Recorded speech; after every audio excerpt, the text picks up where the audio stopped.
It is the Tuesday album tour. And I missed Community Music Monday this week, but we decided to come in hot and heavy with Metal May Happen this week. Now, on today's show, we are jumping into Judas Priest doing Unleashed in the East, followed up by Slayer's Seasons in the Abyss. And tonight, to start our day, we are jumping into my first foray into Judas Priest, Unleashed in the East. I think that this is a live album, and when I say that, I'm saying it's kind of informed on the fact that everything says live. Now, I'm told the first 9 albums represent the album proper, so we will be stopping at the song Tyrant. For your purposes, if you're watching this video, you need to know of me. I grew up in a ridiculously religious household. Secular music was a super big no-no. If you don't know what secular music is, just think of it in terms of music that is not Christian music. Big ol' no-no, okay? So the only song I really have any familiarity with from Judas Priest is the song Breaking the Law, because I've existed as a human being in the last 35 years and have just walked by places that had that on. I feel like it was maybe in a Tony Hawk video game. If I'm not mistaken, Tony Hawk Underground 1 or 2, I can't remember. I could be wrong, but I literally know nothing about Judas Priest other than the fact that he has a really bad reputation within the contemporary Christian music communities. Or just the Christian music communities, and just no, not even music communities, just Christian communities. I'll say that. Growing up, I did hear a lot of people dunk on this guy. But I don't know why. And maybe I shouldn't say this guy. Maybe I should say this band. I don't know. Breaking the Law, though. Yeah, that's the only one I know. I do have a chunk of context as provided to us by our context crew. Can we get some W's in the chat for the context crew? Those guys are the best. So... yeah, Christians got Judas Priest backwards. I thought for a moment you said Christians and Judas Priest go way back, and I just thought that that was a really funny way to say that. But anyways, released in September of 1979, Unleashed in the East is the first live album from Birmingham heavy metal band Judas Priest. Rob Halford, vocals, Glenn Tipton, lead guitar, KK Downing, lead guitar, Ian Hill, bass, and Les Binks on drums. So this isn't a which one's pink scenario, as I seemed to have indicated there up in the beginning. Walter, total L for you there, bud. Recorded in February on their tour of Japan, supporting their 5th studio album, Killing Machine, released as Hellbend for Leather in the US. It is a tight and furious set that immediately becomes their best-selling album in the UK upon release, reaching the UK top 10 and the US top 100. Initial pressings in the UK and Japan came along with a bonus disc of extra live tracks recorded at the same shows. Only one song from the current album they were promoting made it onto the live album proper, and the rest of the new tracks in the list ending up on the bonus discs. Forgive me, this was the first project to be overseen by Tom Alom, who would go on to produce all of their records in the 80s. Having been through multiple drummers since their inception, including renowned session drummer Simon Phillips for one record, they had released 2 solid albums with Les Binks behind the kit, Killing Machine and 1978's Stained Glass. He helped develop their signature driving double bass sound that would go on to influence countless heavy metal bands in the 1980s and beyond. But would leave the band shortly before the release of the album due to financial disputes with the band management. Despite later debate over how much studio overdubbing was used, primarily with the vocals, the record remains celebrated for its energy and for capturing Judas Priest at the height of their late 1970s creative rise. Wowzer, that was a lot to read. Okay, and I see that we've got our spec sheet up. It looks like we have opened up our old EverQuest menu to apparently get some metal lyrics, because that's how this works. Apparently, Metal Archives. I swear, it really reminds me of like PoE2's spec menu. Like, I feel like I'm getting ready to go into an inventory every time we go to this website, but neither here nor there. Guys, this is a music discovery stream. You got to let me know. Have you heard this album before? Or are you raw dogging a very first listen with me? I'm going to hit the play button. Before I do, it's very important to me that you know that you are awesome, that you are valuable, that you are important, that you matter, that you are deserving of love, and that I am abundantly grateful for even a moment of your time.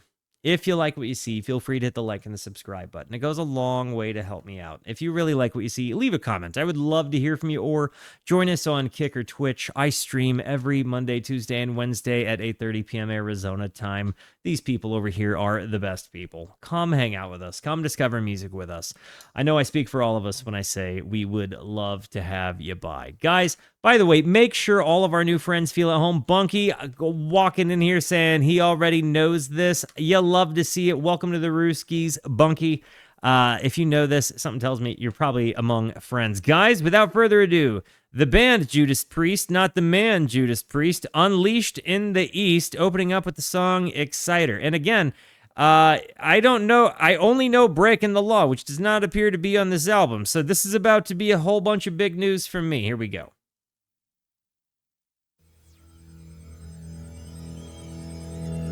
All live, by the way.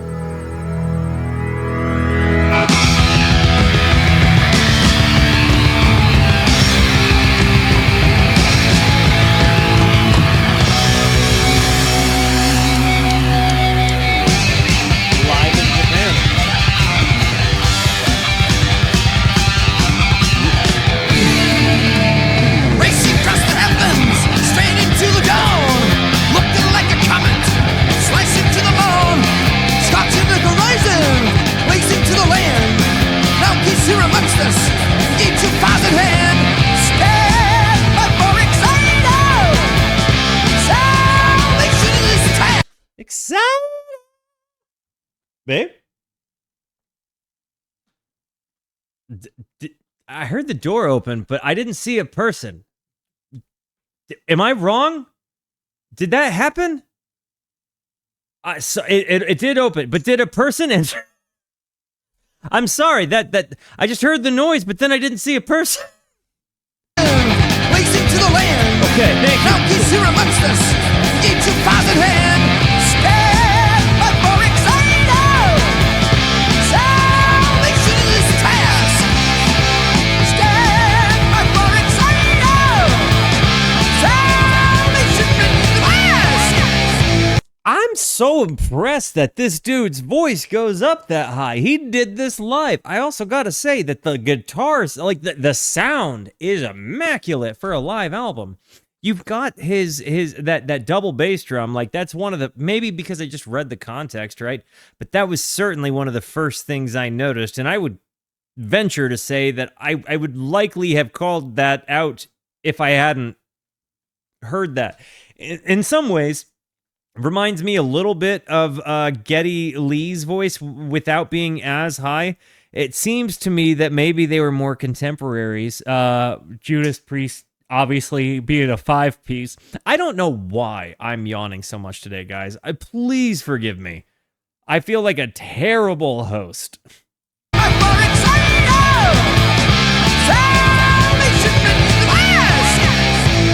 Everything he touches fries into a crisp. Let him get close to you, so lowering his strength. First you'll smell on smolder, blister up and singe. When ignition hits you, the roots will living will cringe. Stand by for Exciter. Salvation in this task. Stand by for Exciter. Here it comes now. It does feel a little bit like maybe this kind of goes on to it. Is this like maybe this feels a little bit like proto thrash? the things that I feel like we go on to hear on, like, we'll say Rust in Peace, for example.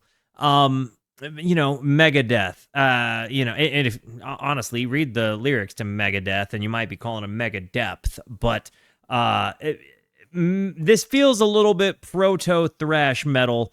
Power metal, I don't know that I've explored too much. Speed metal, I feel like I hear the most of it that I've heard is coming out of like anime show intros. But hearing this in a live context, hearing this dude's voice to their contemporaries, you're saying Iron Maiden, especially but once Bruce Dickinson joins Maiden. Okay, I could see that too, for sure. Sure.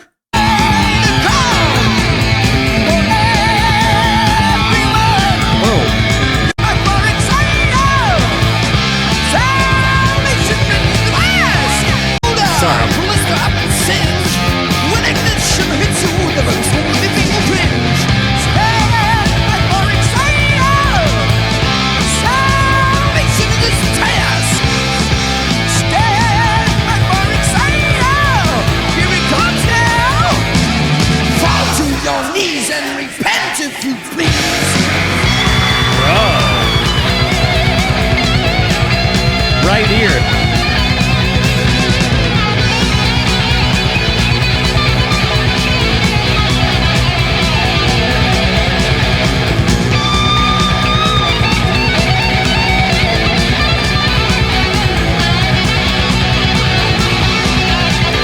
I won. JCM.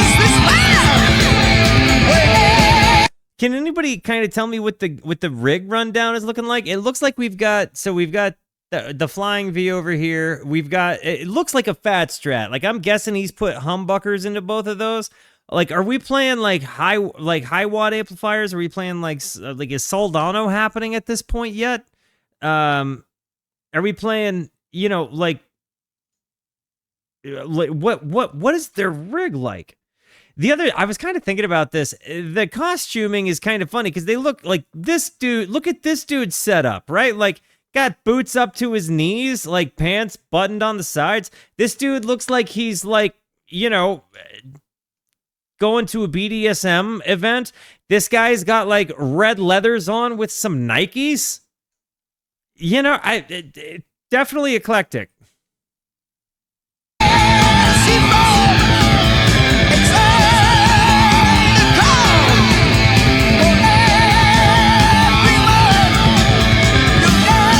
Instead of a whip, he's got a microphone.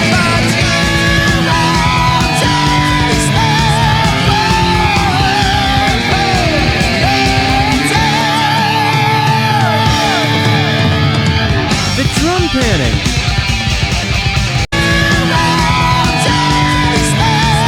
His voice.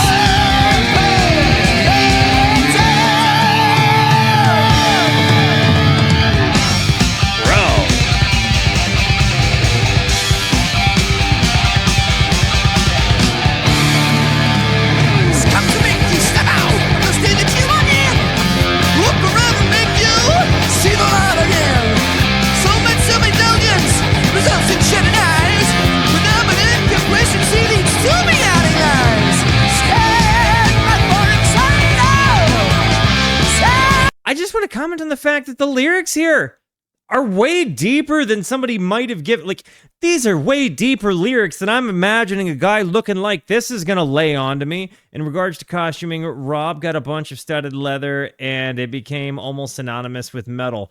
Rob came out as gay in the 1990s and admitted that he was inspired by the gay scene at the time. Good on. Okay. Nice little nugget there. Wow. I mean, realistically, cool. If you can sing like this, I don't care what your preference is or what you're wearing while you're singing that way.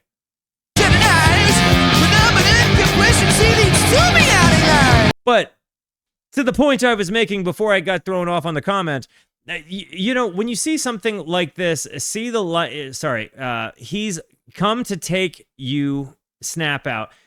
Why can't I read out loud? He's come to make you snap out of the state that you're in. Looks around and make you see the light again. So much self-indulgence results in shattered eyes. Predominant complacency leads to beguiling lies. This is bonkers good. Maybe talking about addiction, temptation, overcoming one's self, like so much self-indulgence that, and maybe it hits me as a dude that's like battled himself with his own vices, whatever. But golly, it definitely stands out. Like it definitely, somebody was thinking really deep, meaningful, hard questions when they wrote this. Results in shutting eyes. Phenomenon complacency leads to meowing eyes. Stand my foreign side out. Salvation in this task. Stand my foreign side out. Salvation in the mask.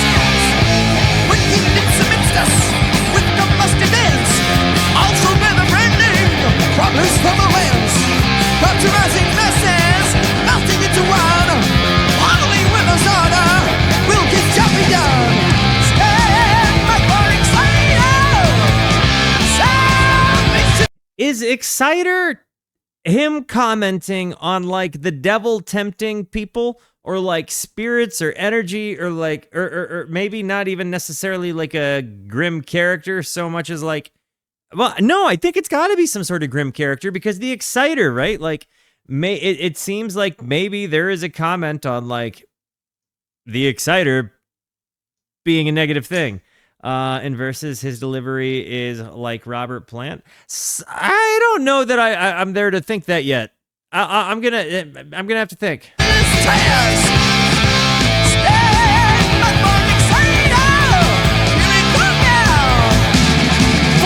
Your knees and repent if you please.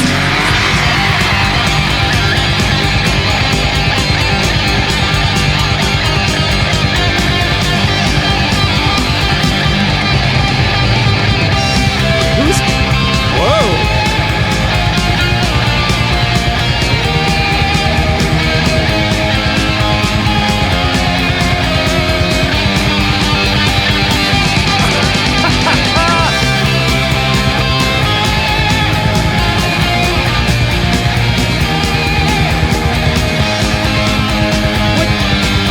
Okay, we're going to go back and start this over because I need to ask you guys, hey, babe. You frightened me a little bit, but I'm happy to see you. So we changed from doing the riff. So we changed from doing the riff, right? And then we go into that lead. What mode is that lead he's playing?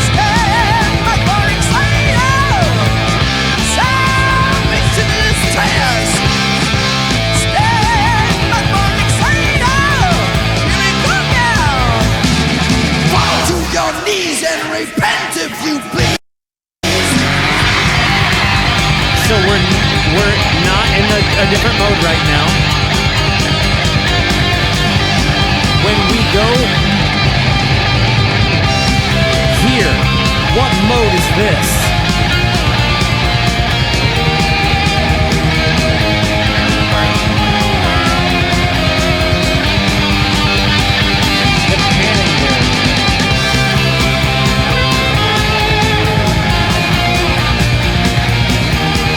Which of the major modes?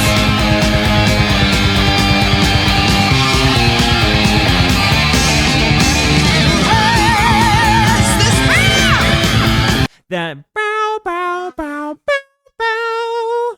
Is that a major to minor? Like, is it like it's not Ionian, is it? Like the Star Wars theme song kind of vibes? Like, is that what it was? Ionian.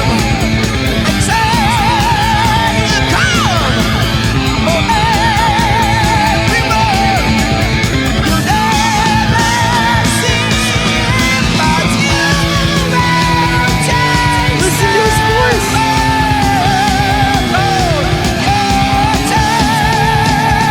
Get this live.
Hey, which of yous just heard Judas Priest for the first time and got maybe Kendalled right off the bat? Any of yous get Kendalled right off the bat?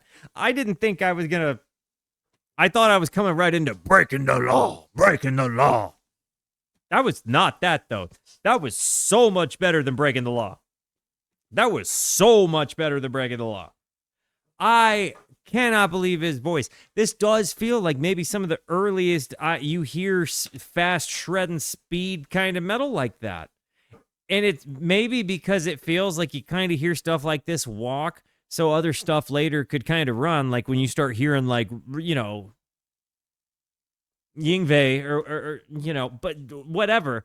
I think when you start going further and further down the rabbit hole, maybe that rabbit hole in some way starts getting dug with these guys. I mean, yeah, they have Sabbath tones, like, yeah, they sound like other metal guys that, hard rock guys that came before them, but they sound like themselves. They definitely are doing their own thing, and there's an undeniable fact from just one song in, like, this is certainly early enough that this might have been the drop that creates the ripples that would go on to create these other subgenres that we're talking about, like speed metal, thrash metal, power metal, whatever. Anyways, I got to run an ad break. I will be right back. BRB.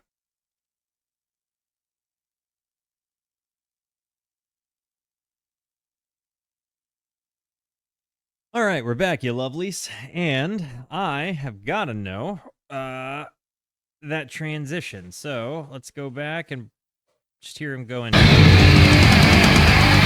we go.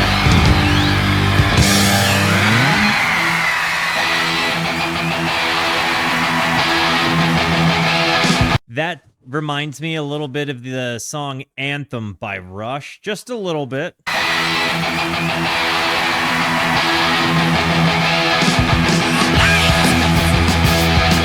Not anymore.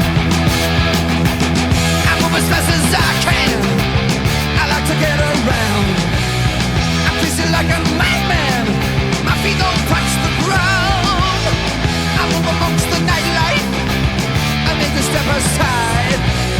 Cause when they see me coming, they know I'm running away. These are such crunchy tones. That bothers me at all. I take on all comers. They back up on and fall. They raise their hands to stop me. Hey, Night Drill. And I'll find out your fight. Cause what's the point in living unless you're living well? Unless you're living well.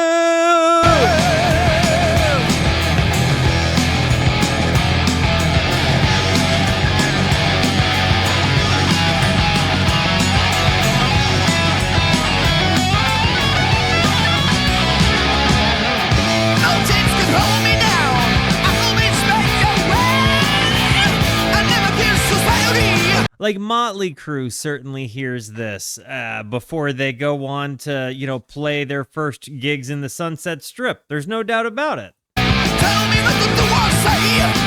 I taste the life that pleases me.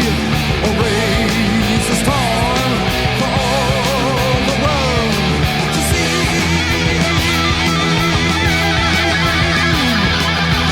I never stumble, never fall. Stop for rest. I rebel, but I'm more tall, and I demand respect. I move amongst the nightlife and make a step aside. Cause when they see me coming, they know I'm running away. I'm running away. You better believe it. Wah pedals? Guitar minis?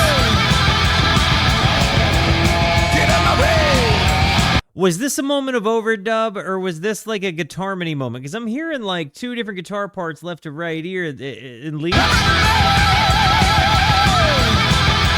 But I also hear the rhythm, and I don't think that there's three guitar players playing, right? So I feel like if there's an overdub, it's here.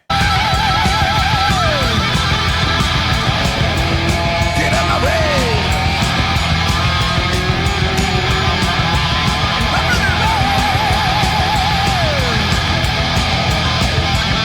Nah, bro. I want to say stereo delay, but I'm hearing two different, distinctly different parts.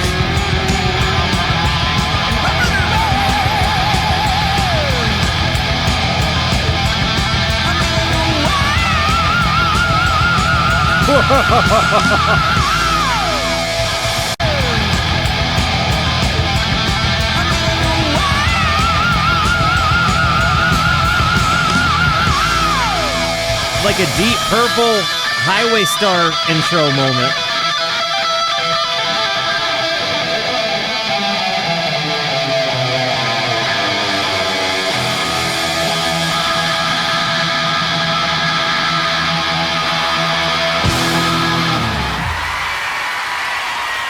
Okay, dude.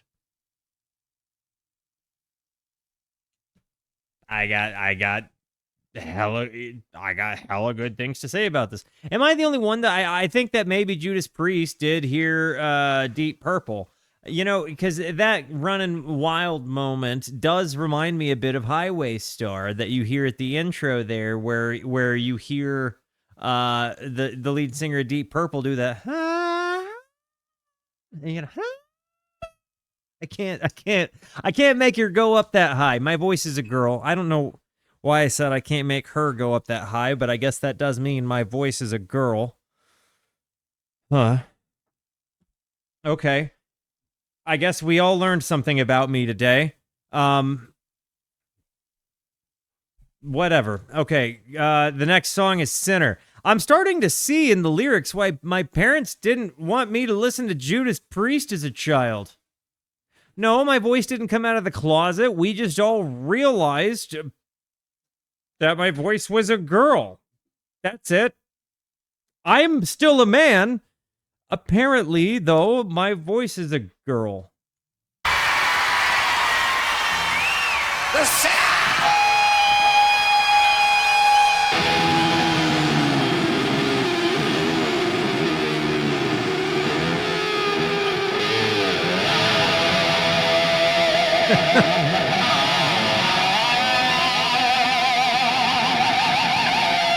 I love squealy dissonance.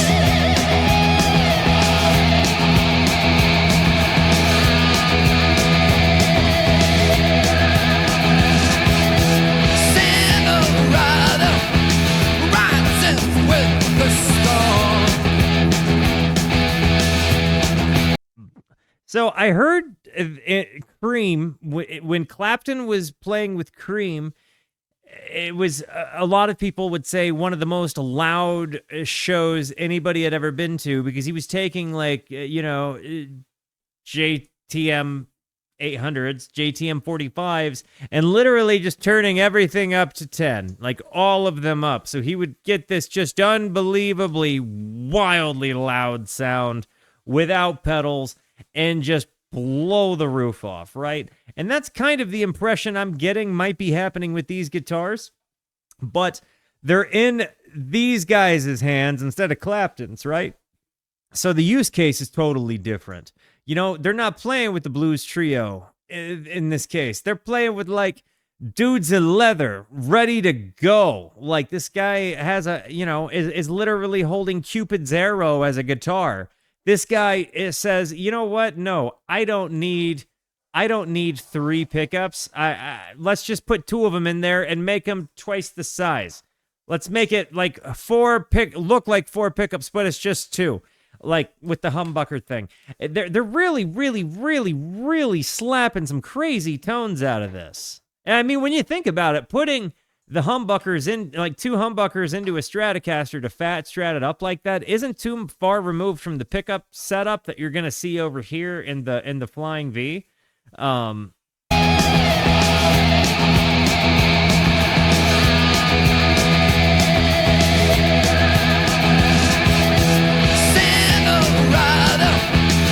not saying that they read into it. I'm saying with words like sinner, it's like with words like the devil, like they were probably not going off of looking for any deeper meaning than that. I think that they were probably more concerned about satanic panic just in general. And I'm not dunking on them, like I think that they probably look back at that now way differently than they did. So like realize my parents have also grown and evolved as people, just the same all of us do, right?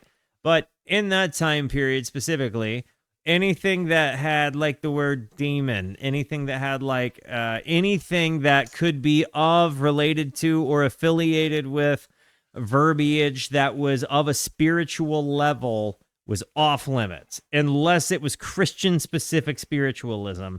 Yeah, and I feel like a lot of people don't know what it is to grow up in a religious household. So I don't want you to think that like this, the things I'm saying, I might sound like kind of Christianese to you. And if that's the case, do forgive me. I'm not trying to sound that way, but that is kind of what it's like to grow up in a religious household. You know what I mean? Like, I had a talking to my dad when I was 13 listened to Tom Petty and the Heartbreakers with me, and there was like a talking to at the house about that later. You know what I mean? Like I would download CDs like Death Cab for Cutie and write Jars of Clay on the blank CD so that like it looked like a Christian CD was on there. Like the ways that you got around listening to secular music were kind of that way. Like you can't. Like, I never got caught with like pot or anything. The contraband I got caught with was like CDs, But that's like what it was for me. So I would have known without ever having to have asked by just looking at the song titles. I couldn't listen to that.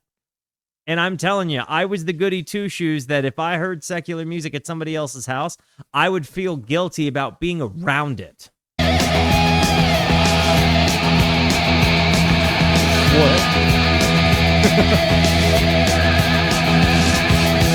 Santa rider rides with the storm. The devil rides beside. You smell like songs about skateboarding and getting dumped. What have you been doing? The devil is a scout that help you more. Can you hear it? Can you hear the thunder? A deafening every living thing above. But if they'd heard the bass lines, they'd get it. Can you see the modern sky? Can you the relax and rising time is running out?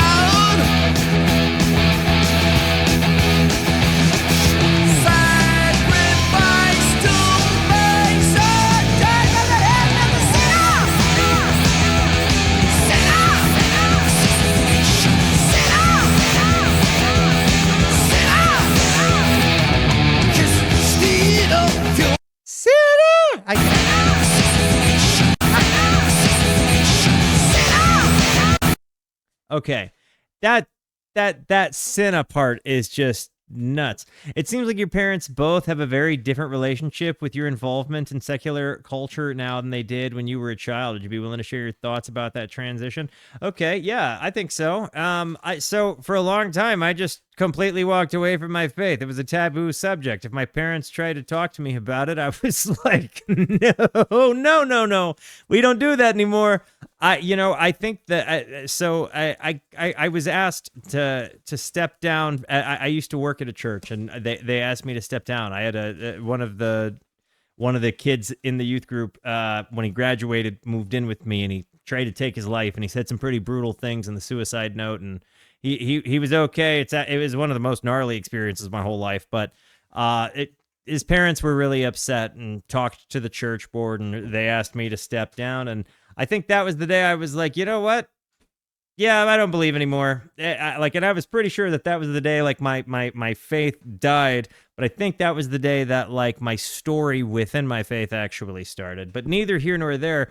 I think my parents saw the heart behind what it was I was doing. Yeah, I think they saw a huge period of time where I was just a drunk, stoned, like Adderalled out, like career friggin' zombie that hated his life and kind of made everybody around him, I think, I think I was still a happy, jovial person, but I was very self-centered. And I think when I decided I did believe again, and music had always been a part of who I was, whether I was like had a faith or not, like I still would send my parents songs to tell them how I felt, like I sent my mom Changes by Charles Bradley by Black Sabbath, but I sent her the Charles Bradley version when I was dealing with a really hard time, and she knew what I meant when I said it. Like she understood that.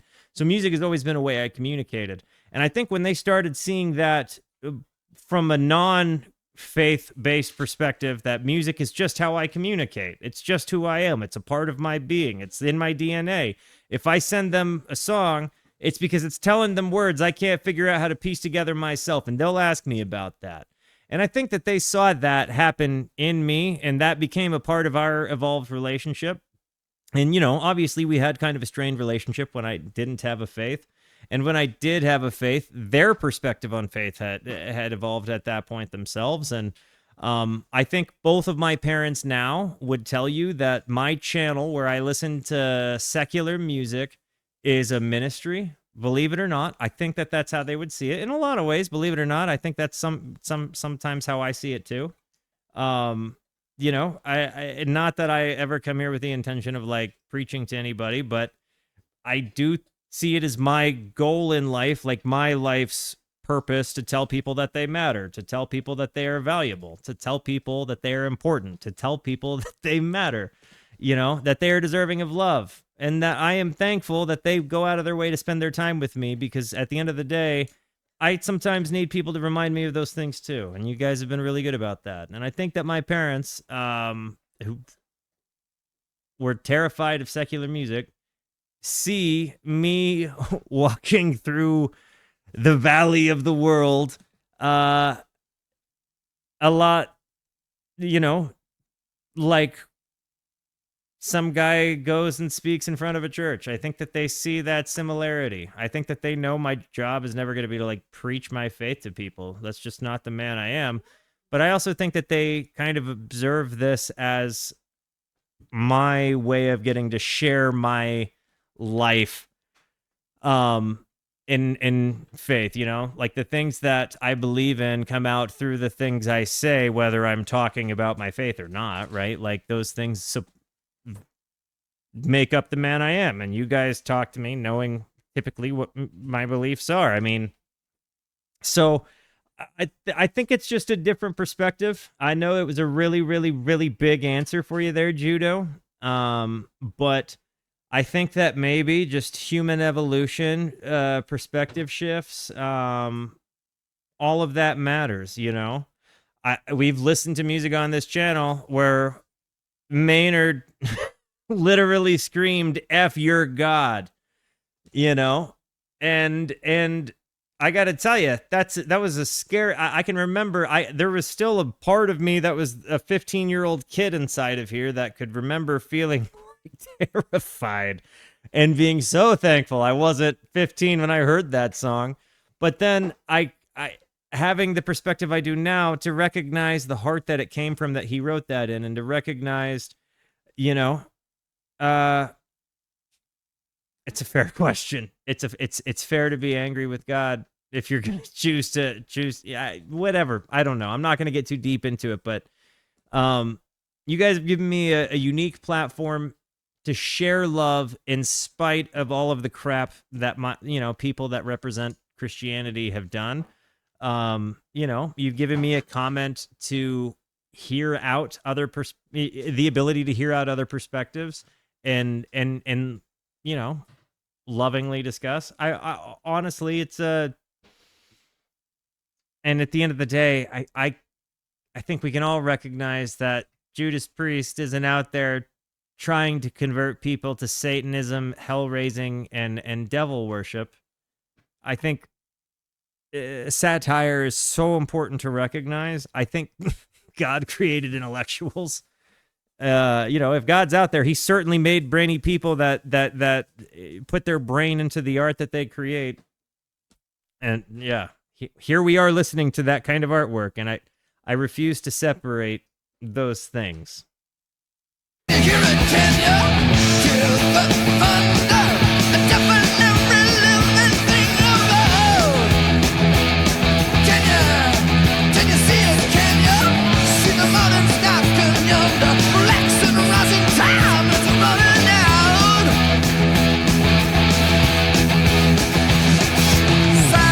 Sacrifice to face a day at the end of the sinner. Like the meter breakup there.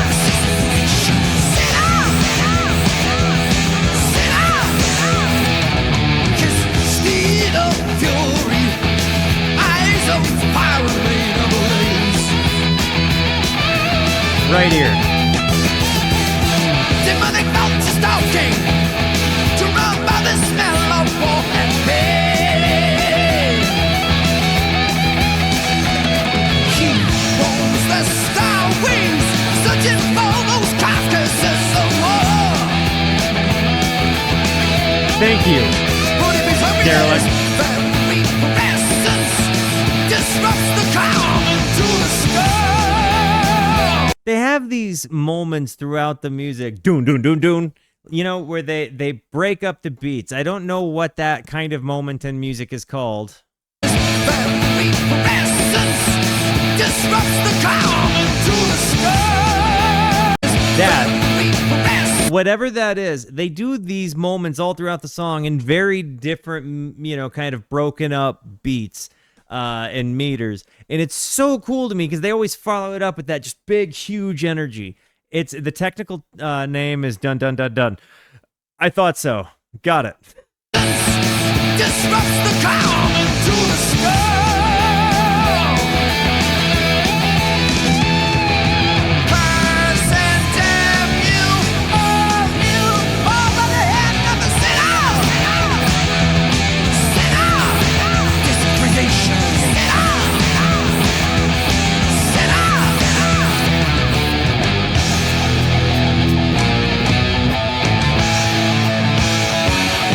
Got up, the devil's got up, the devil's got up. Why do you have to free? Got up, the devil's got up, the devil's got up. You're gonna wanna fight. Can't you hear their souls calling out in the grave?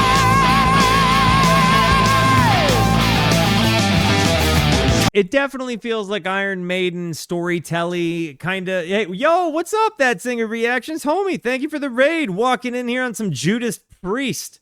If you guys like big old voices and screaming old guitars, Man of La Mancha, did you ever come to the right place? Rooskies, make our new friends feel at home. What's up, homie? See their blood is falling, searching them It does feel kind of comic book story written like Iron Maiden.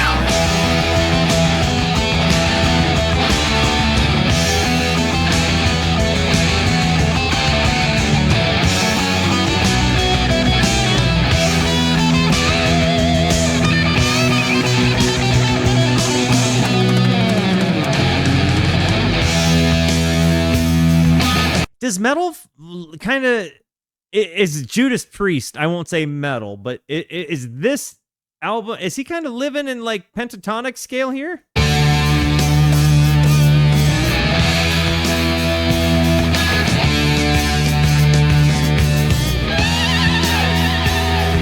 Whoa!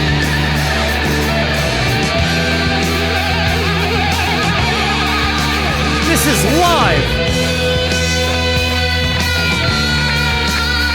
Left and right here, separate parts.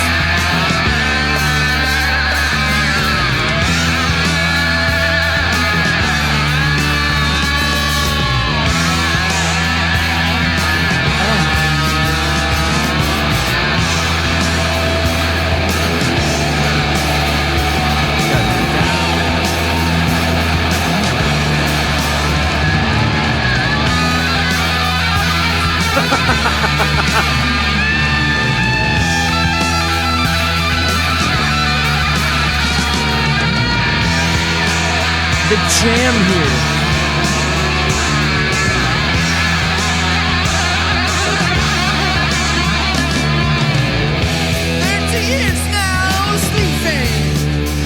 I really love that they jam, and the fact that they kind of break the meter up within the jam. Like their drummer is just locked in. Here there were sweeping leads too. That's the whole thing. It was a very Sabbath jam. I'm not going to deny that, but what they do with the space in between is totally different than what Sabbath would do. Tony Iommi, you'll get the doon doon to doon, and then you'll hear Tony Iommi do something, but you're not hearing like dual sweep picking, lead swapping, that are bouncing between left and right ear.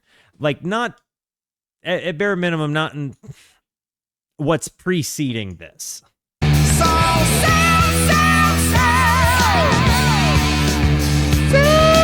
I can't. I'm not even close. raises its head and looks slowly around, around, around. The sinner is near, near, near, near, near. Sensing with fear, fear, fear, fear, fear. I definitely feel like I hear Bruce Dickinson, but I also definitely feel like I have moments where I hear some of Ozzy vibes, like especially maybe in some of the delay moments that you hear. Maybe in those moments also is where you would hear Robert Plant, like maybe where Robert Plant would sing through like a Leslie speaker or something, like his In the Light takes. Beast will stop moving.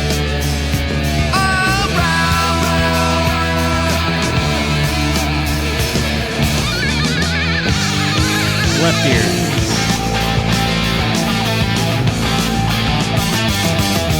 Can't you see their souls calling out in their blood?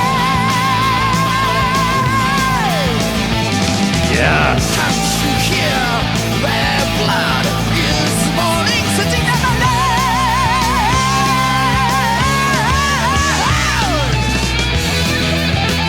Right ear.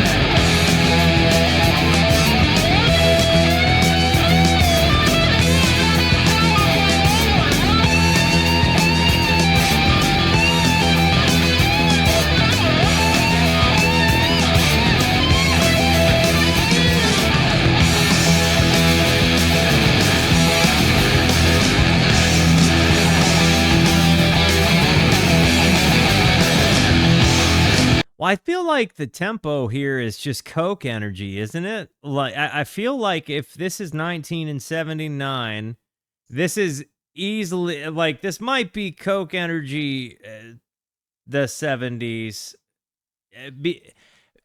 and because they're obviously not playing with a click track or a metronome, right? Like it's live in the 70s, so it's not like they had systems to really be able to do that. So they're literally just going off of whatever the drummer's musical heartbeat is doing that day. It's adrenaline and a little Coke. So yeah, when you think about it, everything in the live setting back then was truly just off of how the drummer felt. So you're going to get a lot of very different performances and a lot of very different speeds going off of literally sometimes whatever drug or drinks the drummer was doing that day. Or if you have a guitar player starting it out, same exact thing. Bass player starting it out, same exact thing.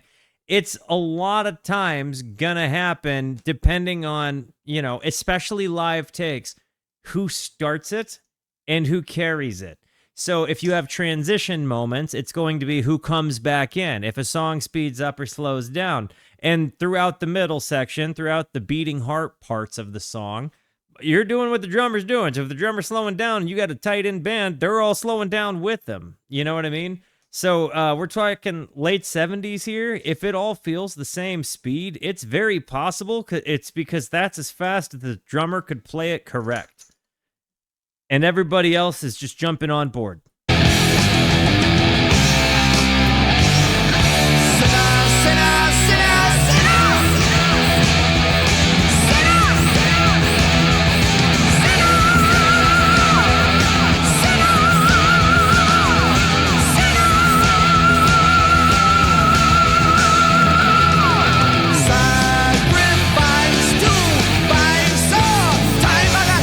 You think Motorhead was coke or just soul fire and determination? I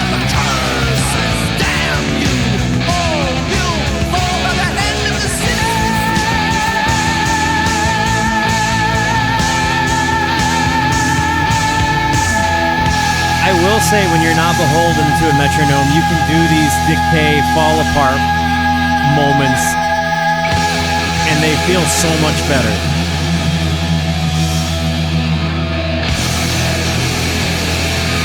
Big old.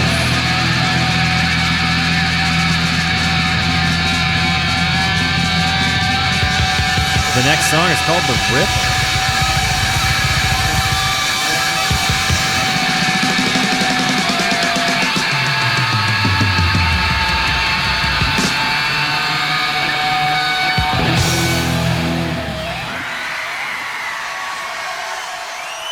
Okay, so that was easily my favorite one on the album, and easily the one that I would probably not been allowed to listen to the most on this album. They were primarily, gotcha.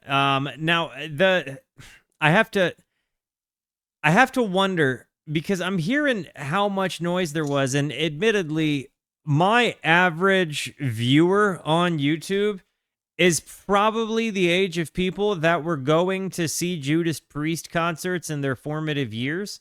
That's just as honest as I could be about it. The live show on Twitch, it's a little bit different, but on YouTube, believe it or not, 90% of you guys are men. 9% of yous are women. And 1% didn't tell YouTube. Then the age groups, we're talking like 40 to 60% are falling from like 30 to 60. So it's like I have a pretty specific demographic, right? And I feel like plenty of that demographic probably got a chance to see Judas Priest live. And if you were one of that demographic that saw Priest live, tell me, how loud was it? Like, what was the rigs that they were using like? What in this period especially, I'm interested. Were they tight? Was it a tight band? Did they hold it together? I mean, clearly, this is a live album, even with overdubs. The fact that this is a live album, there's no way that these guys sucked playing live.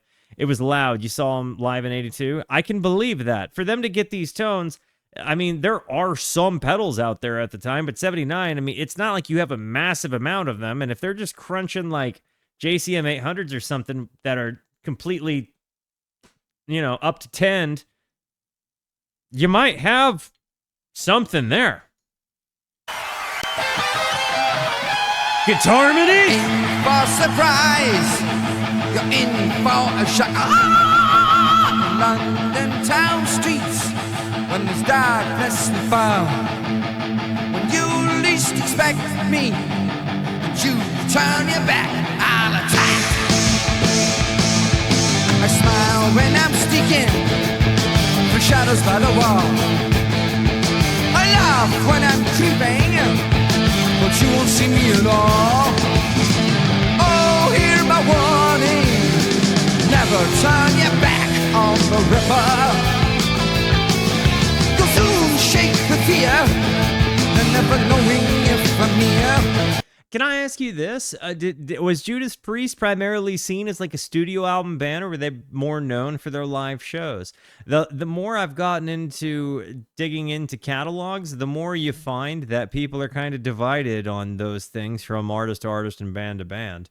But it definitely feels like their live performances were as tight as they come. I mean, I don't think you got a record deal if you didn't have a band full of people that were able to just cut the tape.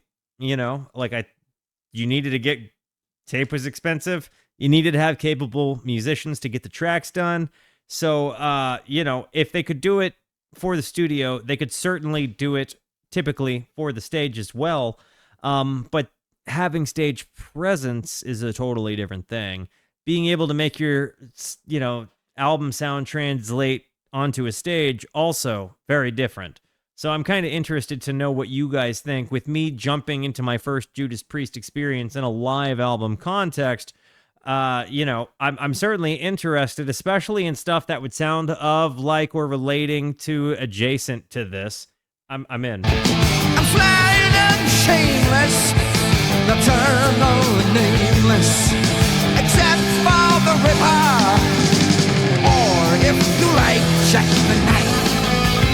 I like your robe.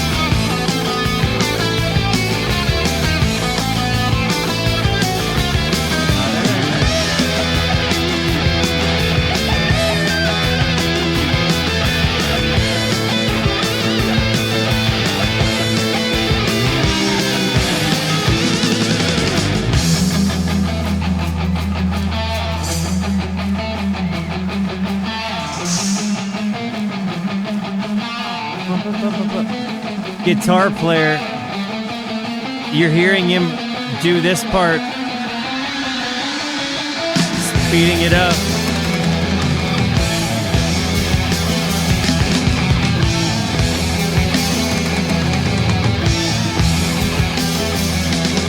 Way back, Alley Street is where we'll probably meet. Underneath the gas lamp, where the air's cold and damp. I'm a nasty surprise. I'm a devil in disguise. I'm a footstep. These moments remind me a bit of Ozzy. Surprise. I'm a devil in disguise. Paranoid Ozzy. Come on. Surprise. I'm a devil in disguise. I'm a footstep at nine. I'm a scream at the thing. Oh, hear my The voice. drum fills, man. And that's on your back of the Ripper. The Ripper. The Ripper.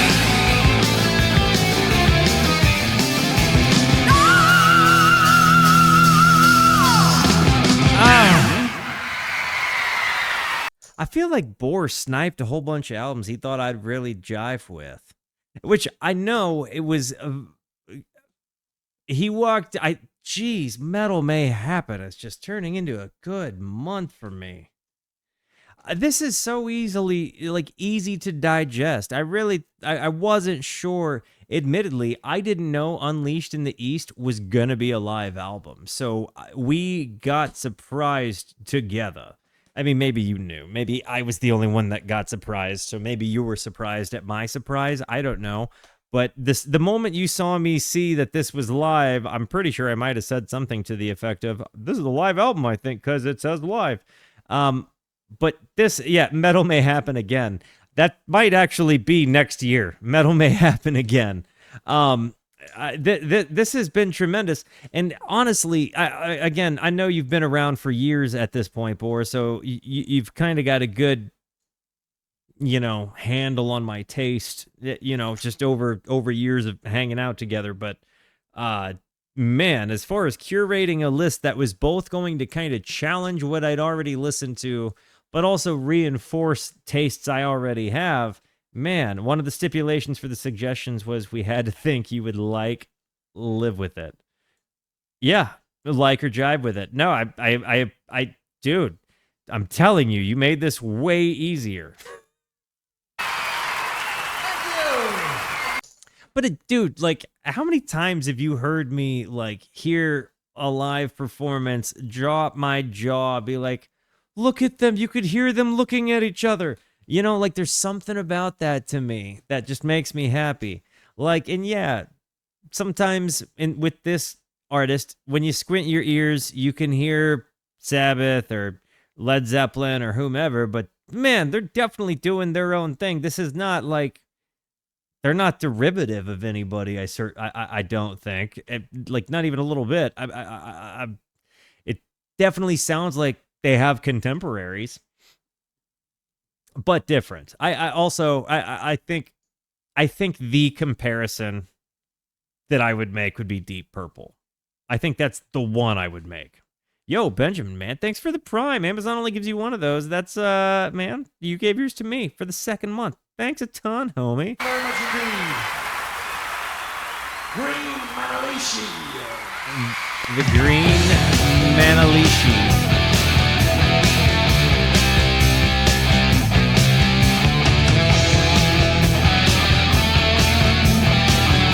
Fleetwood Mac cover.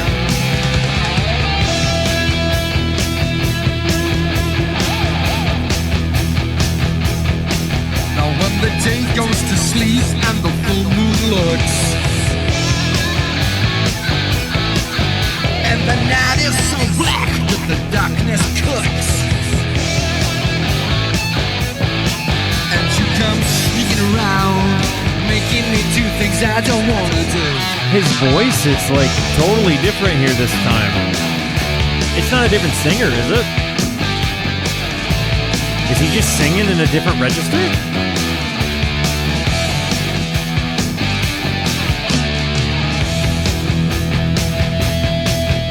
You've heard me say, maybe you haven't, but I think if you're on the, if you visited any amount of time, you've probably heard me say, voice, singers that have a lot of voices in their bag would likely be very good voice actors.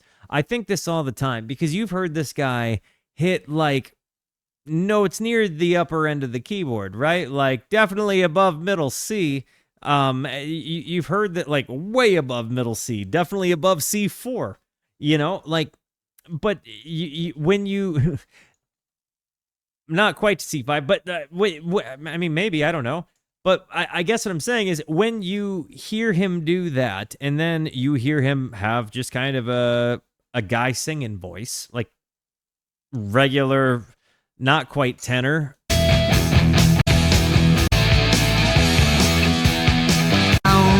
Making me do things I don't want to do.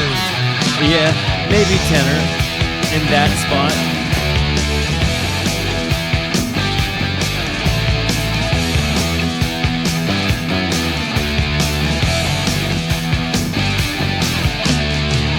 What's up, Garrett?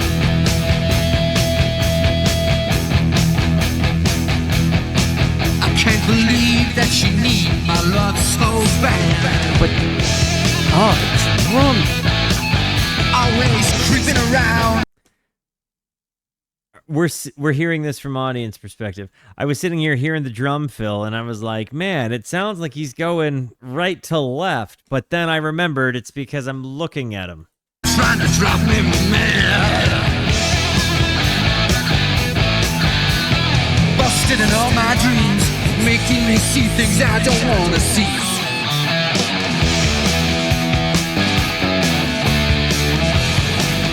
The bass walking, I feel like I haven't complimented the bass enough. What's the bass player playing? An SVT Classic? It's the inarguable piece of equipment for bass players. I'm guessing that's what it is. Well, I guess maybe it was, the SVT.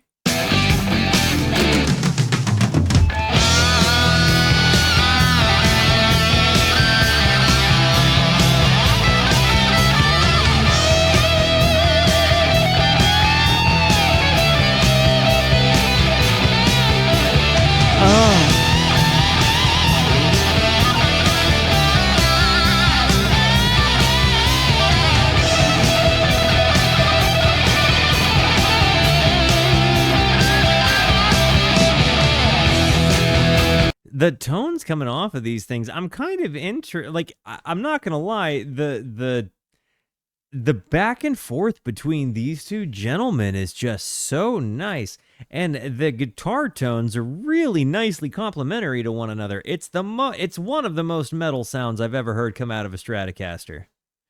Is that a pre-CBS? Look at no, it's not. That actually, I think, came out in the 70s. Maybe 72? I think it was 72 that Fender was doing the headstocks on the Strats. Can I get somebody to check that up on me?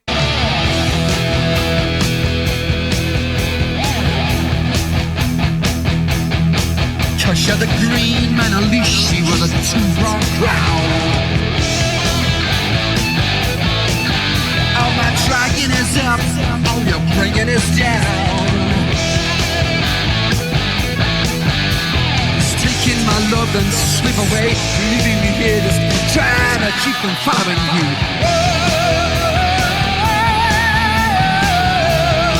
Like, is that I'm thinking that's a deluxe Strat head. I'm thinking, but when was the deluxe Strat happening? I think that was like 72 to 78. I think.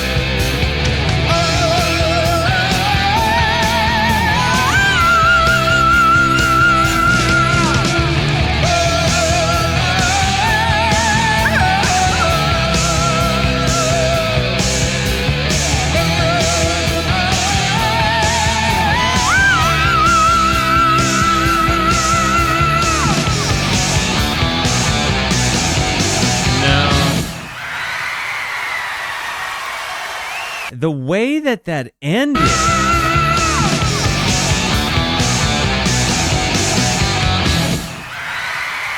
I keep on following you.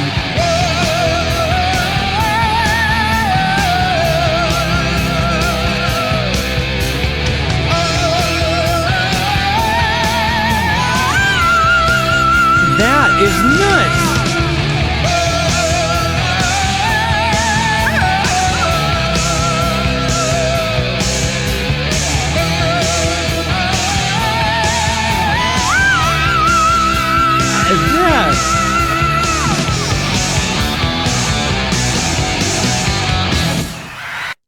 How does, because I don't know that I've heard that song. If I have, it's not coming to my head from Fleetwood Mac. So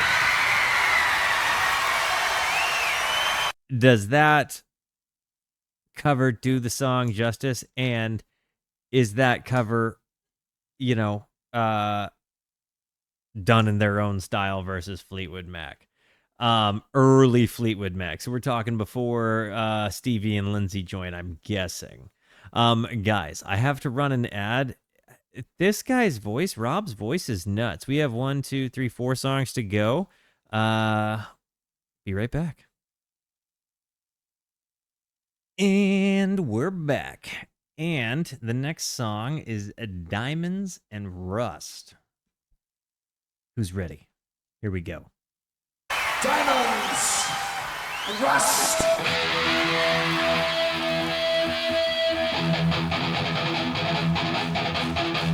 This is a Joan Baez cover. Okay, now this is a song I haven't heard yet, just so you know. But I'm familiar with the lore about how this was written about Bob Dylan and her love with Bob Dylan.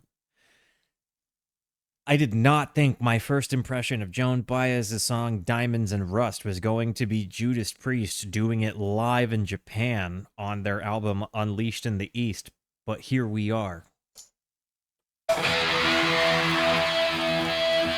I'm so excited.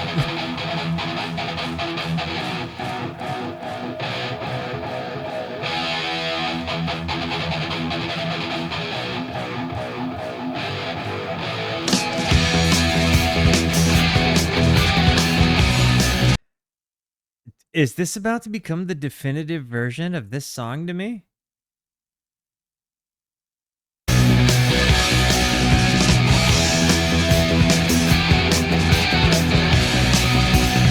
Listen to the bass gallop.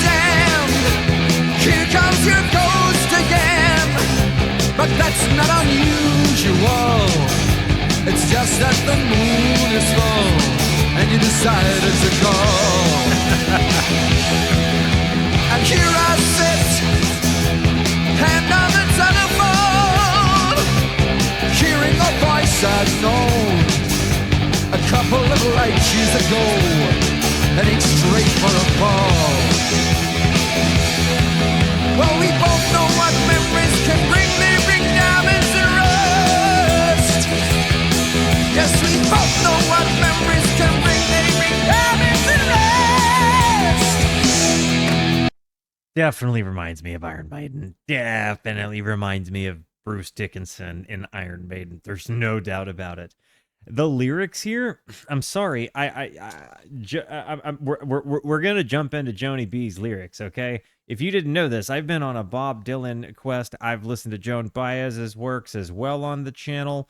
I didn't expect to see galloping bass. Like, it feels like we chucked a bucket of cold water all over Joan Baez and decided to have a horse in the shape of a bass just gallop all over her.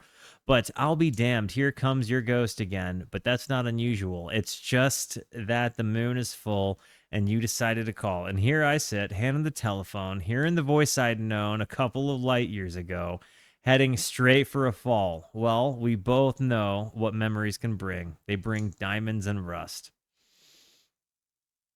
Joni B, girl. And to know that she wrote this about Dylan, and I don't know when she wrote it in the course. I believe that the song was released in like 1975, right? But so it was written about her relationship with Dylan in the 60s. Okay, so maybe she was writing it as a retrospective. But Judas Priest got their name from a Bob Dylan song too. Oh, which one? I feel like maybe it's obvious.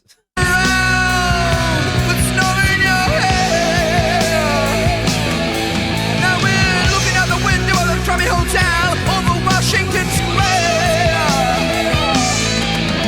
Our breath comes on white clouds, mingles and hangs in the air. Speaking strictly for me, we both could have died. And in there, The double bass on the drums.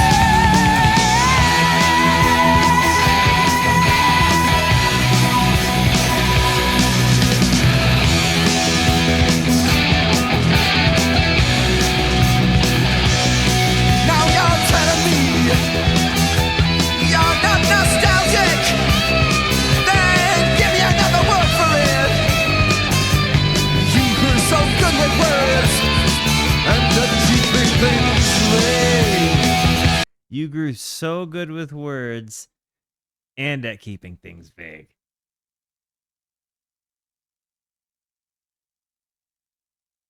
Cause I need some of the thinkers now. It's all coming too clearly. Oh, I love you dearly. And if you're offering me diamonds and rust, I've already paid. Bro. Well, we both know what memories can bring. They bring diamonds and rust. Yes, we both know what memories can bring. They bring diamonds and rust. Diamonds and... To be clear, Jones doesn't sound like this one, right? Like, she did it with just the acoustic guitar in her, I'm guessing, right? Like, Joan didn't do the galloping bass thing, right? Yeah, okay.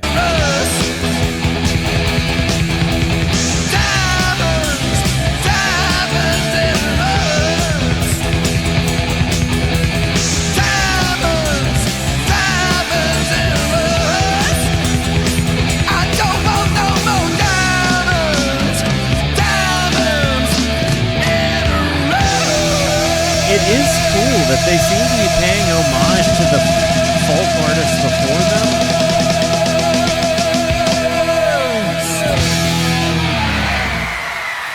Like they take the folk artists before them, these really minimal folks, and then they over the top make it gratuitous in so many ways, you know? It's super, it's such an interesting homage, and like, in a way only real artists can do. I mean, they completely reimagined this while absolutely paying homage. I have to imagine Joan Baez really liked it. Just, there's no way she didn't, right?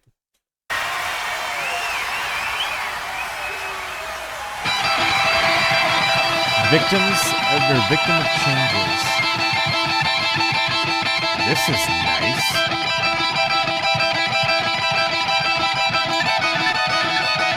The guitar mini thing?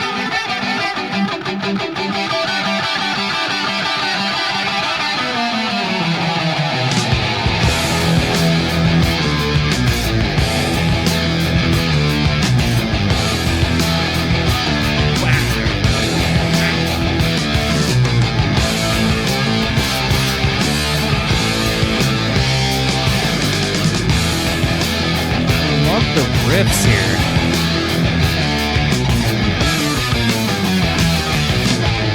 Whiskey woman, don't you know that you are driving me insane? I'm particular with my metal, I think, because there is a line in the sand where I think it gets a little bit too dark and heavy and screamy and angry, and those things I can't do. Liquor you give, if you will to live, get trapped in my brain. You're trying to find your way through life. You're trying to get some mood direction. Another woman's got a man, but she won't get a new connection. Take some love and drink cocktail.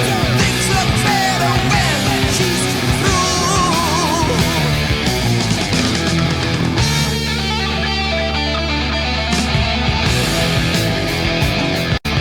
No, Trying to drink cocktail. Things look better when she's through. this transition riff.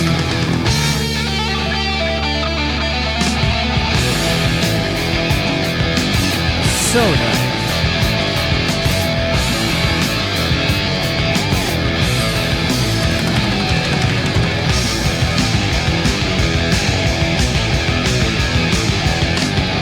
Take another look around and I feel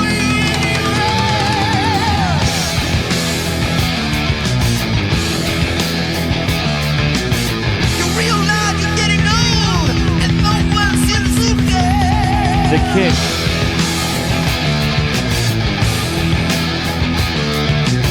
You're trying to find your way again.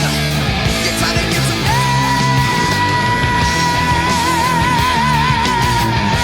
That vibrato. Now the woman's got a man. She won't get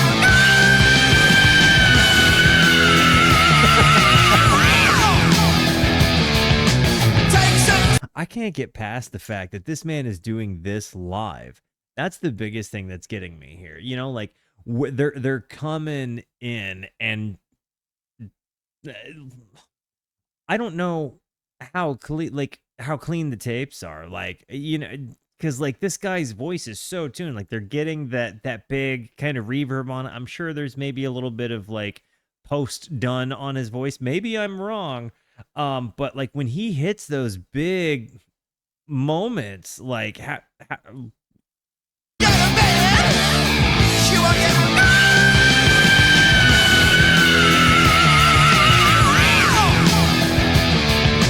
Take some love and drink cocktail. Things look better when she's through. yo, Parentario Lugar, welcome to the Rooskies, homie.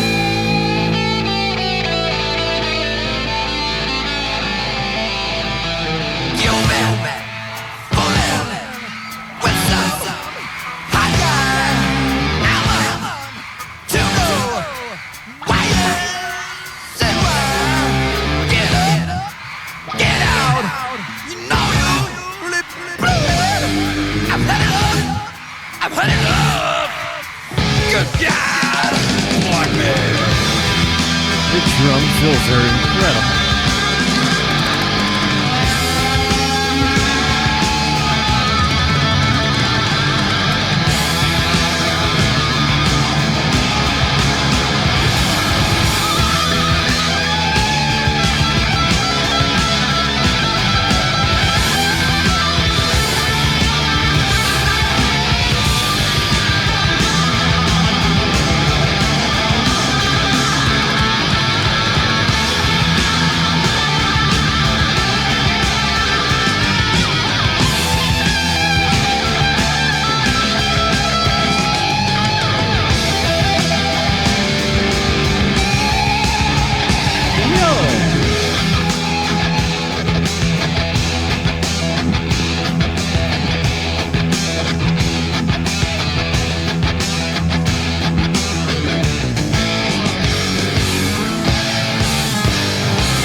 This is so tasty. For the record, I think you're listening to my favorite song on the album so far.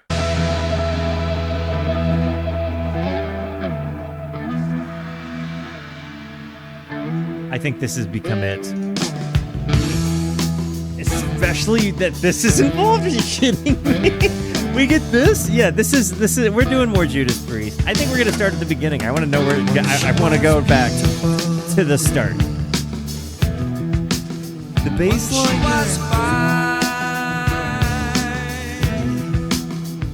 She was wonderful when she was mine.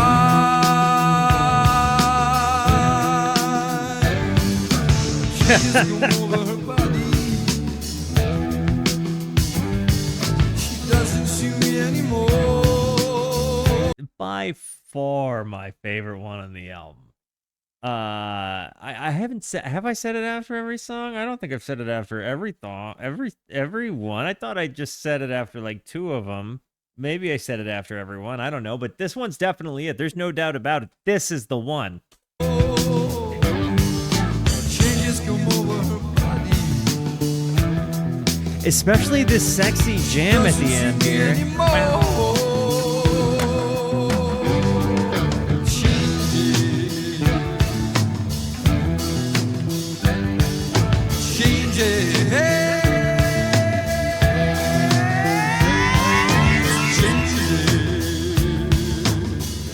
It's like he tape delays or reverbs his voice with an echo unit.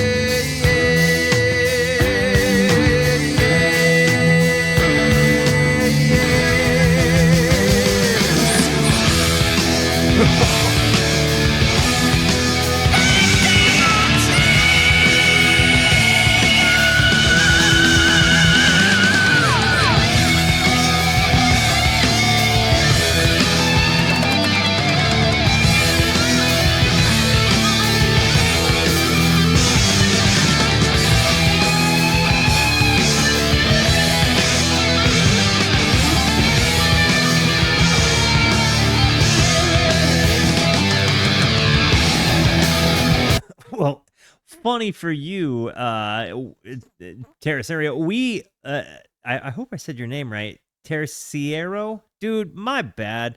Lugar, homie. We love Argentina here.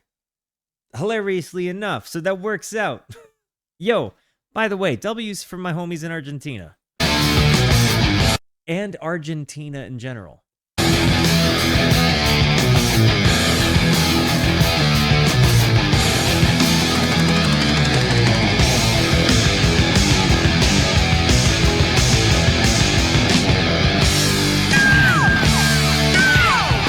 Obrigado.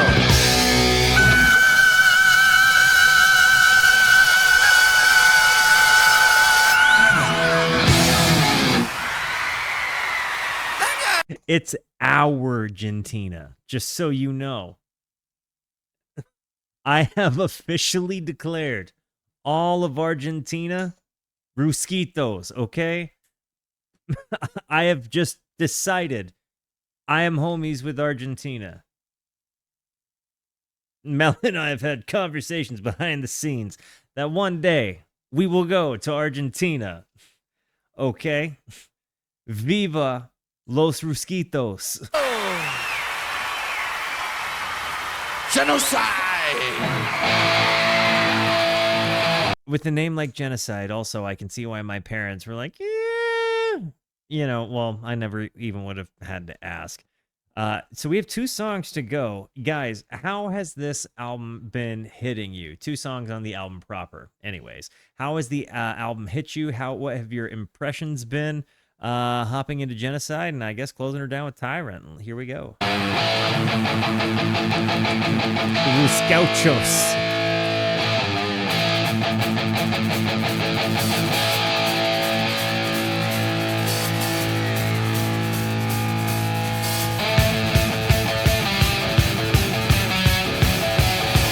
Hey, but you know, just so we just so we're all aware, like you guys haven't you haven't met too many of them, but the Ruski Qua.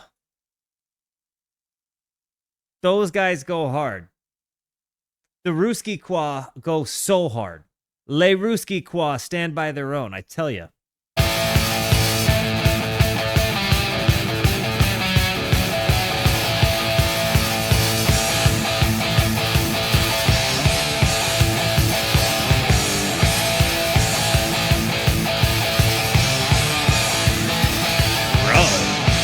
This is pumping hard. You can hear screams in the crowd.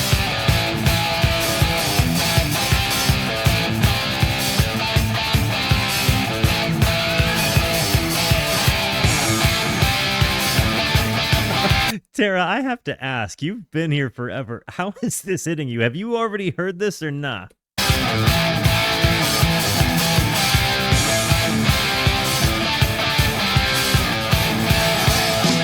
This is such a good energy.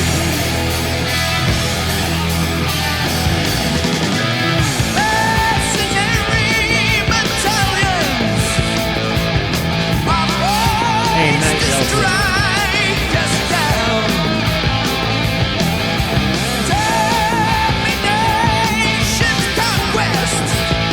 Definitely feels like this tone is absolutely all over the DNA of Rust in Peace. I can't not think that. Just a little ditty about genocide. Save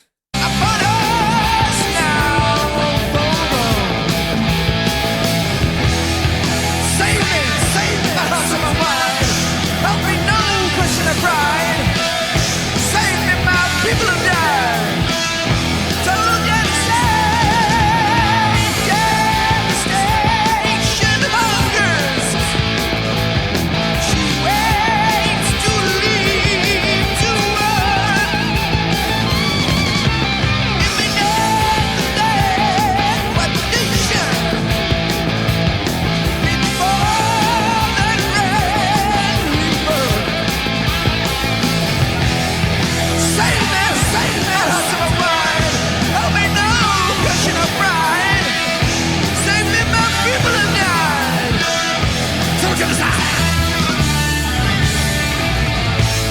He's very performative, you know, like it's easy to say that about dudes with big voices, but like it's not easy to have a big voice unless you are willing to be performative with it. And when you hear how just pushy he is with how big he can make it, but then also this man's dynamics. His name is Rob, right? Like that's the singer. The dynamics that he has the ability to just take it from like a down low vibe to just this the vibrato he pushes with. And like his voice seems to be the equivalent of playing a Marshall JTM 800 with everything pushed up to 10, you know, like sustained for days. I've got nothing but strong things to say about this. It does seem like they write things that have a shock value to them, but are more story driven to tell like a story about like kind of the darkness of humanity. Like it definitely seems like they're painting a picture allegorically of a dark underbelly of humanity that's kind of always been around, mixing it up a little bit with like comic booky, like sci-fi fantasy imagery, because that seems to be popular at the time.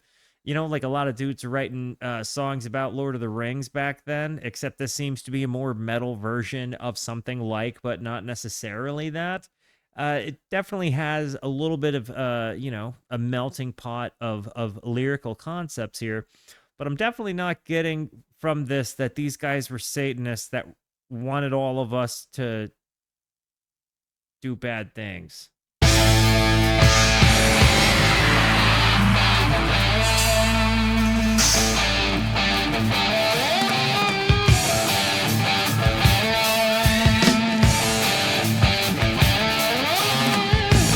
Sin of the sin,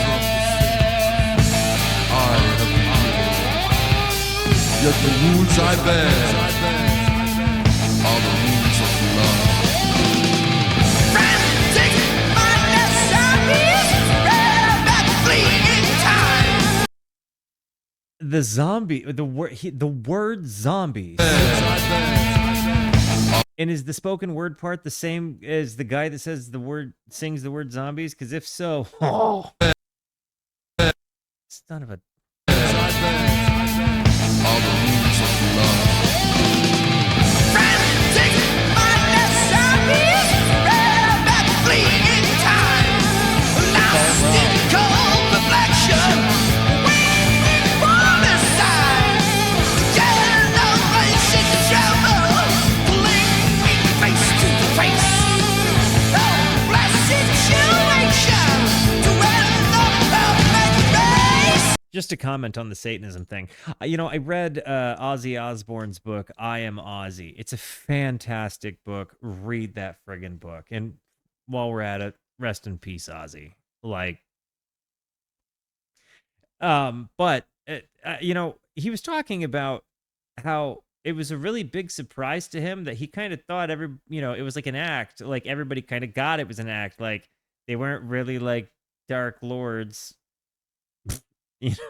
Like they wrote some lyrics and he sang it, like they thought like he was wearing a necklace that was a symbol, and he was like, I made that necklace with the hot water nozzle, like turn nozzle, and some string I had because everybody else had jewelry. And so like hearing that, seeing that human perspective in a dude's words, right? I can remember having kind of like a moment of like, kind of like an adult. I wish that I knew what I know now when I was younger. Like the amount of guilt I spent dealing with the fact that I loved music that like was certainly going to send me to hell is hilarious. Like I truly think it's funny. Like I really do. Just so you know, I like, I really get to laugh about it at this point in life now, right? But these things that people said were satanic, it was all a big thing created in people's heads that was not based in reality, not empirical evidence whatsoever. I've always believed, since I figured out what empirical evidence was, well, heck, maybe I should go and count the damn horse's mouth, the teeth in the horse's mouth myself, and not just theorize how many teeth might be in there. I read in college, I read a book called A Modest Proposal. And I certainly don't think that guy was being like, we should eat the Irish babies. It could be a delicacy. I don't think he really meant that. I think it was a satire. And when I started realizing like, wow, what if the world is painted in satire? Psychedelics might have had something to do with that too, but at the end of the day, I think there's probably a little bit of something to do with all of it, and the only one that's gonna be able to decipher what's good or bad for a person is one's own self, right? So I don't know. I would say to anybody, think with an open mind, go forward with an investigative perspective. And, go from there.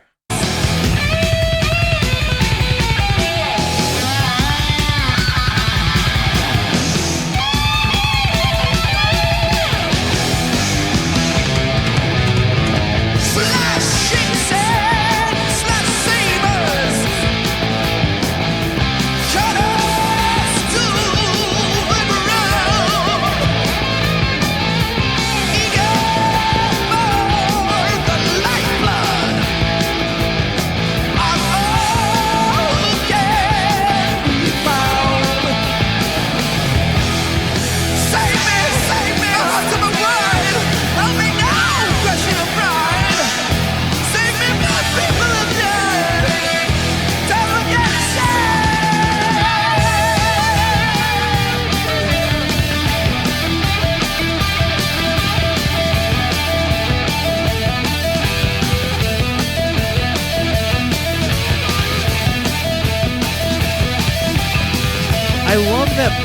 I love that both guitar players seem to have a sense of lead and rhythm to them, right? Like they identified themselves individually as lead and rhythm guitar player, But this rhythm guitar player is not just a dude playing chords. Make no mistake, he is every bit as riff-oriented and lead-forward. Maybe he's not doing as much because he's absolutely playing a support role as well. Like, he's certainly, casting his rhythm buff on this guy who's literally just holding a guitar that's giving him, like, plus 20 dexterity while wielding, like a permanent buff from just chutzpah. But anyways, when you hear how well they play together, how well they go back and forth and play off of one another, I very, very much appreciate that. I mean, their guitar dynamics are truly, truly just so tasty.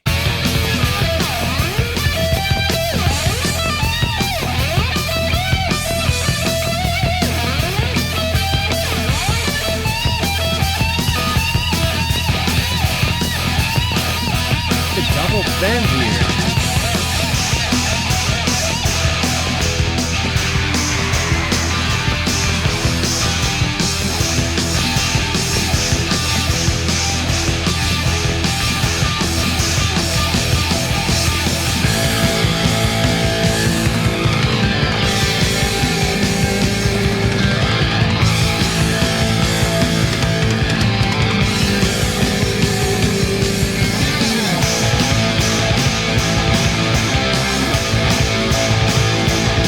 A little ditty about genocide.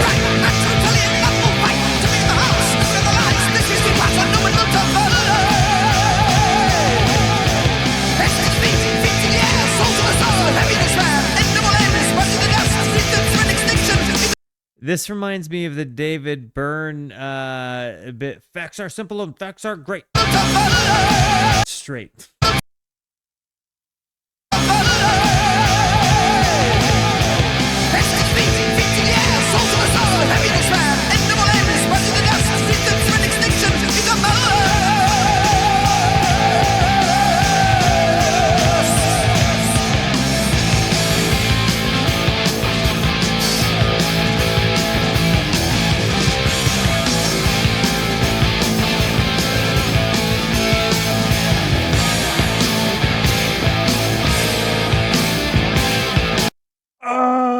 That transition into the different time signature.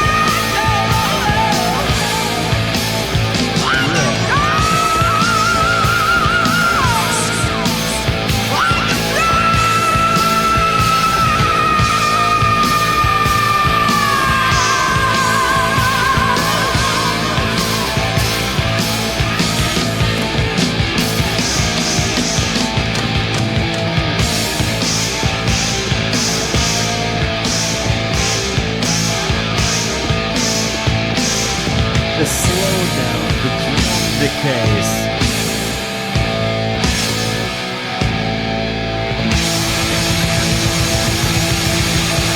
Stuck the landing for sure. The song. We have one more to go in the album proper.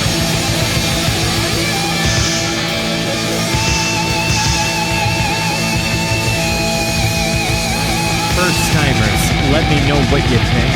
Raw doggers, how is it hitting you? Is it gonna stick the landing? Let's find out.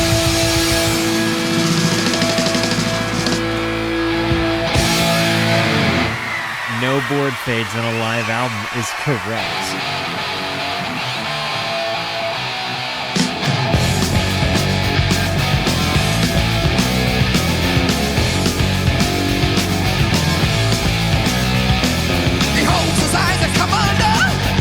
Controls you all.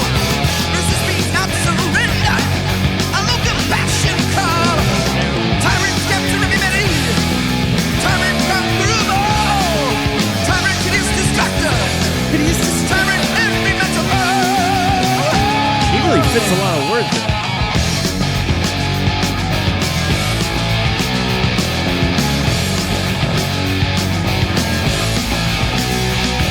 You're wearing out the helmets in my fingers. The sound of metal come down in fear.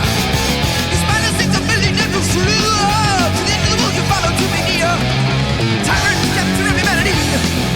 Tyrant conquer them all. Tyrant to this distractor. Tyrant every metal ball.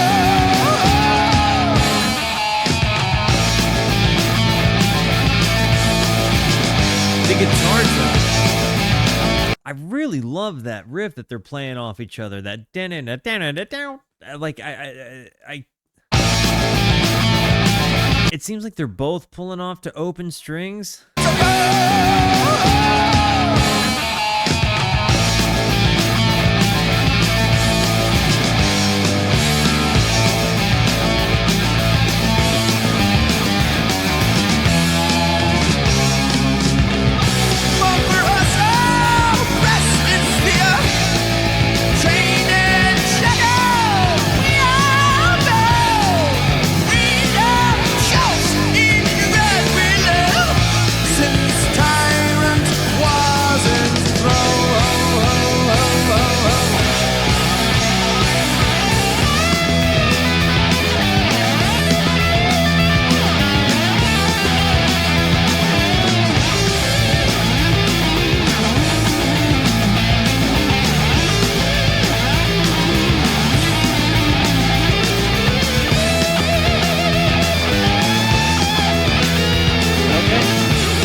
This part.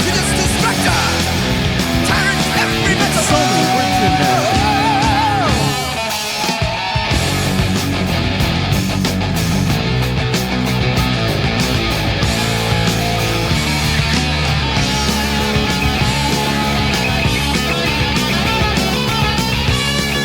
I think center or victim changes.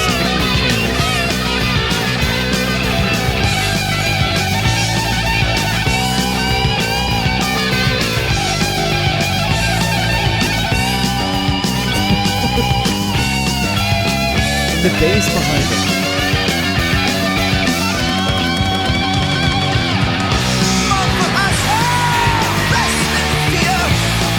You hear the crowd now.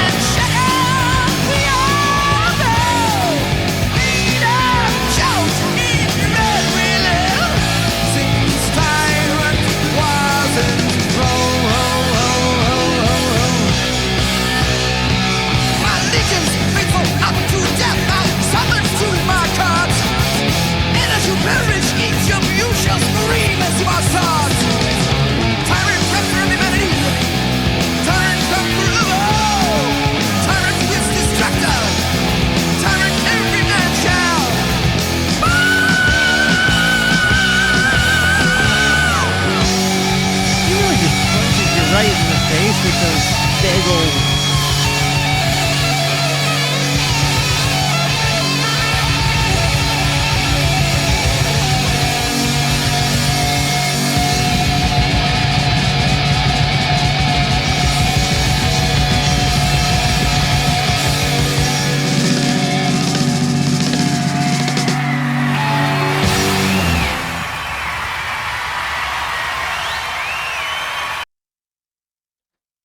Well, that finishes up the album proper, and holy actual cats.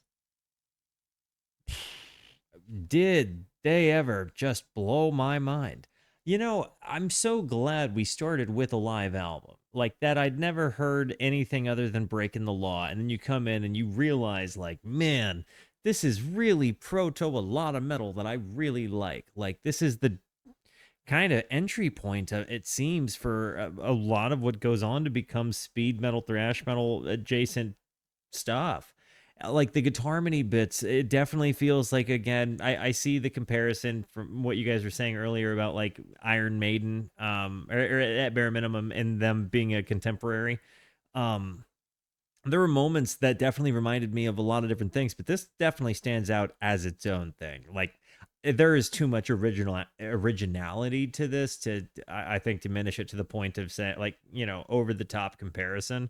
I think there are so many people that sound like Judas Priest, maybe more specifically. It's definitely got me interested in doing a deep dive, because this is already like in that vein of music that I've explored so deeply myself, but am continuously blown away by, especially when I know what goes into a lot of the gear, the recording stuff, and how like truly on point these guys had to be to play this material. Like they did this live. You heard that man do those voices with his face in front of people, recorded live. Mind-boggling. The same thing with those guitar players. And to Chat's point earlier, they didn't obsess about getting the perfect sweeps in. Like they left human error in the album, and that adds such a good character of it, because they're good enough that it's not like the human error was ever anything over the top. Maybe they were in perfect line all the time, but that's fine. I've got nothing but amazing things to say about this, and of genuine excitement. I'm gonna go start back at the beginning. I don't know. I haven't decided if it's a deep dive, but I'm certainly 100% going to the first Judas Priest album, and I'll decide album, after that album. There's just not a way. Golly goodness, I'm very impressed with this one. I that he made that voice with his face is just mind blowing to me. Those guitar tones, like if you know anything about the gear, again, please let me know, guys. I love you. Thank you for being here. Thank you so much for the positivity that you show both to me and to one another. Continue to be the best, and until I see you next, be introspective and consider the birds. Goodbye.